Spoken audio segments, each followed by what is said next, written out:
E eu gostaria de fazer uma pergunta a vocês. O sábado foi feito para o homem para o sábado? O Estado foi feito para a sociedade ou a sociedade para o Estado?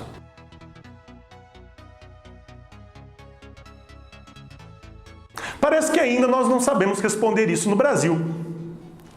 E aí vem uma outra pergunta. O Brasil é um país moderno? Bom, então vamos lá. Quando eu falo aqui de modernidade, especificamente a modernidade liberal, nós temos preceitos que devem ser aqui considerados. Uma sociedade e um Estado modernos são aqueles que valorizam valores, princípios como emancipação, pluralismo e secularidade. Emancipação, a valorização da autonomia. A autonomia econômica e a autonomia política de cada indivíduo. A autodeterminação enquanto cidadão e enquanto agente econômico.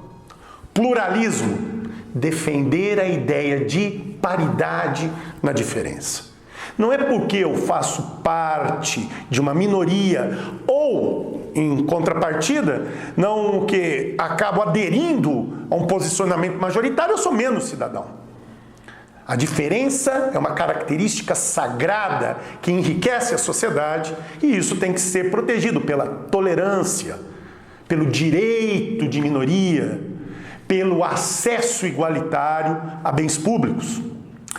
Também temos a questão da secularidade. Os espaços públicos devem primar por pautas de discussão política seculares. Religião é uma garantia que eu vou exercer dentro dos espaços privados. O espaço público tem que primar pelos direitos de manifestação sobre pauta racional, sobre pauta secular. Pois bem, e aí eu pergunto, o nosso país é um país que prima por esses valores? Que prima por esses princípios? Valores políticos como, por exemplo, república, que garante a livre manifestação dos diferentes, que dá efetividade política ao pluralismo. Será que há república no Brasil? Será que realmente democracia, como um valor e um princípio decisório, soberano e majoritário, é considerado no país? Eu digo a vocês que talvez ainda vivamos na pré-modernidade. Por que digo isso?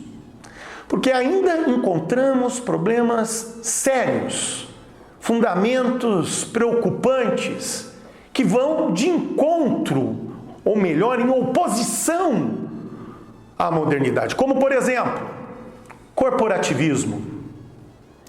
Há ainda neste país uma ideia de cidadania de primeiro, segundo e terceiro graus.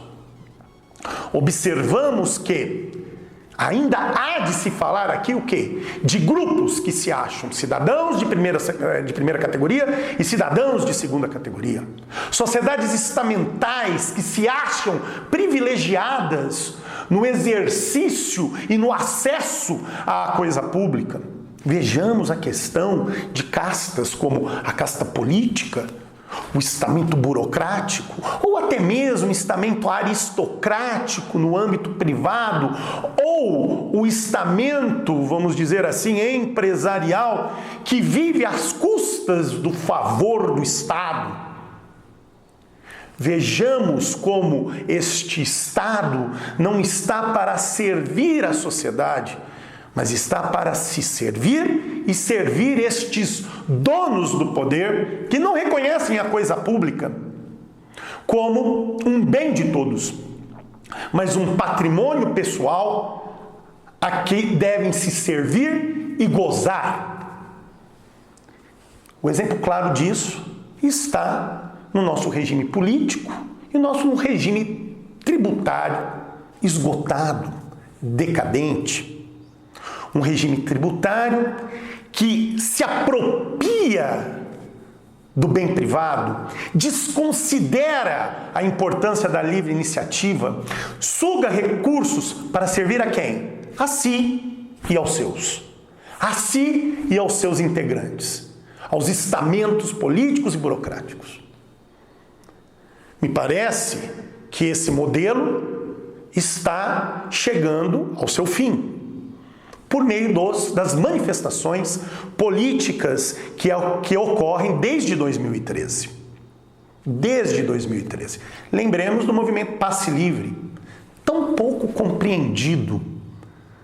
Aonde está a sociedade civil organizada? Em classes, em sindicatos, ou em movimentos políticos organizados? Na verdade, esses modelos também fenecem diante do quê? Da sua falta de representatividade. O cidadão não se vê mais representado pelas estruturas institucionais e busca, pela sua autodeterminação, dar o grito de basta. Em 2013, não estávamos apenas discutindo questões referentes ao valor das passagens, mas das mazelas gerais do Estado e da coisa pública em relação à vida do homem médio, que, novamente digo, não se sentia representado. Vemos gradualmente, diante da insensibilidade acadêmica e insensibilidade do staff político, essas manifestações de revolta, de insatisfação, se repetindo ao longo do tempo. 2013, 2016, a pauta ali, em princípio, era o impeachment, e agora, em 2018, com a questão da paralisação dos caminhoneiros. O lema também é o problema do combustível. Só que apenas é um pano de fundo. Esses movimentos, na verdade, são canalizadores da voz da indignação, da voz da insatisfação, da voz do basta. Para finalizar, lembremos que os grandes movimentos de insurreição liberal, entre eles a Revolução Americana, começaram por manifestações afrontosas contra o sistema político, fundados no quê? No basta do abuso tributário. Então gostaria, meus amigos, que aqui nos acompanharam, que reflitam sobre isso. Talvez o modelo de Estado pré-moderno que se sustentou ao longo desses longos períodos que vão desde a independência do Brasil até os dias de hoje, esteja com o seu fim próximo.